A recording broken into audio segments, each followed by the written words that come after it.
Fala, meu querido, tudo bom? Eu sou o Emanuel do Responde Aí e hoje a gente vai bater um papo sobre dependência e independência linear. Bem, primeiramente vamos entender o que significa isso, certo? Lá em álgebra nós tínhamos que dois vetores eram linearmente dependentes entre si quando nós conseguíamos escrever um vetor em função de outro, simplesmente multiplicando por uma constante. Então dizíamos que eles eram linearmente dependentes entre si. Por exemplo, se pegarmos o vetor 1, 2 e 2 e 4, nós conseguimos observar que eles são linearmente dependentes entre si, pois o vetor 1, 2 é formado através do vetor V2 simplesmente pelo produto de meio, ok?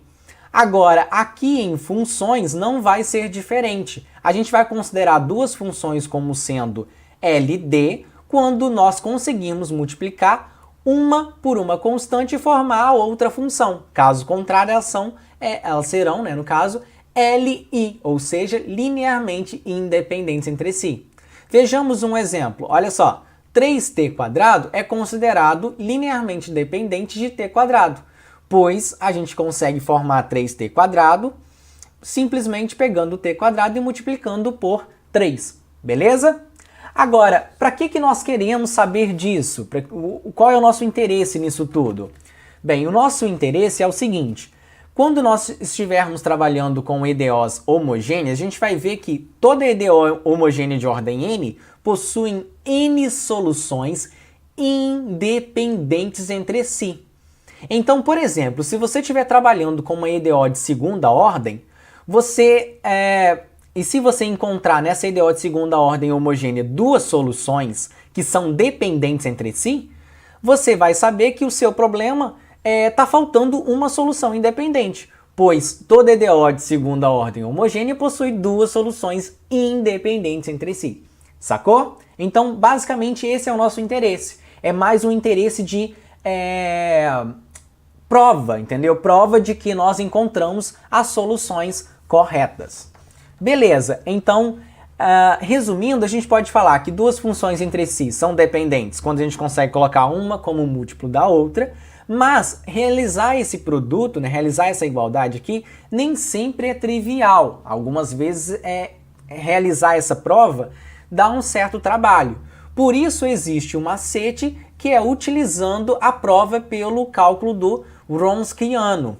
Certo? A gente vai calcular o Wronskiano das funções que a gente quer testar, e se ele for igual a zero, então as funções são linearmente dependentes. Agora, quem vem a ser esse Wronskiano aqui, esse cara meio doido? Ele nada mais é do que um determinante, onde a primeira linha a gente vai colocar as funções que estamos testando, e a segunda linha as derivadas, certo? Agora, repare que a gente está testando apenas duas funções. Se a gente estivesse testando três funções, f, g e h, se elas são linearmente dependentes entre si, o que a gente teria que fazer é adicionar uma terceira linha com a derivada de segunda ordem, certo? Por quê? Porque para a gente calcular o determinante, a gente sempre tem que ter uma matriz de ordem quadrática, ok? De ordem quadrada.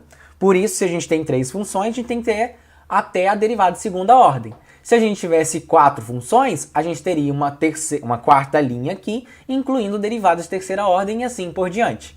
Mas é importante você lembrar apenas do Wronskiano de duas funções, que é o que mais serão cobrado para você na sua prova, ok? Então vamos lá, vamos ver um exemplo como isso vai se dar, certo? Vamos testar a dependência linear dessas duas funções aqui, da f e da g, pelo cálculo do Wronskiano.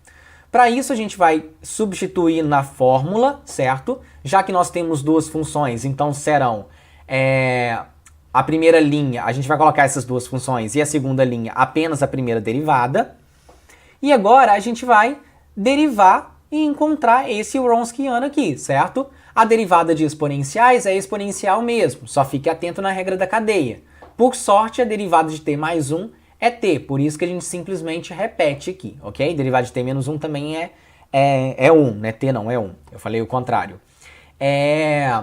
Então a gente pode calcular esse determinante aqui agora, multiplicando essa primeira essa primeira diagonal e subtraindo pela diagonal secundária, ficando que o Wronskiano vale esse cara.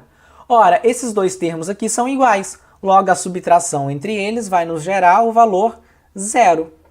Como o nosso Wronskiano é 0, então a gente encontrou que as nossas funções f e g são linearmente dependentes entre si, ok?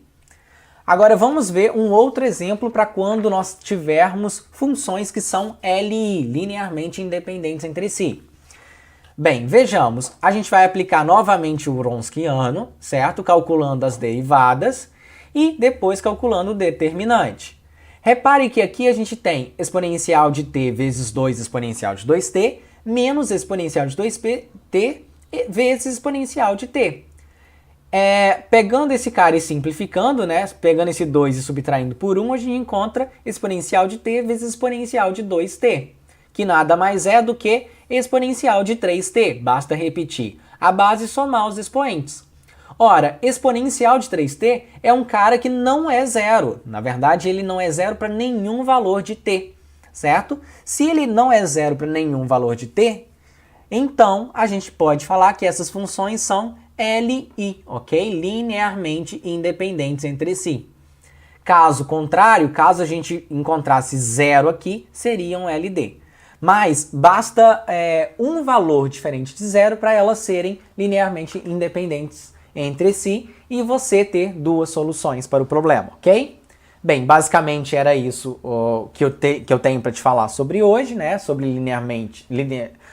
linearidade de funções. E eu espero realmente que esse vídeo tenha te ajudado. Caso contrário, responda aí pra gente e eu te vejo no próximo vídeo. Um abraço e até a próxima!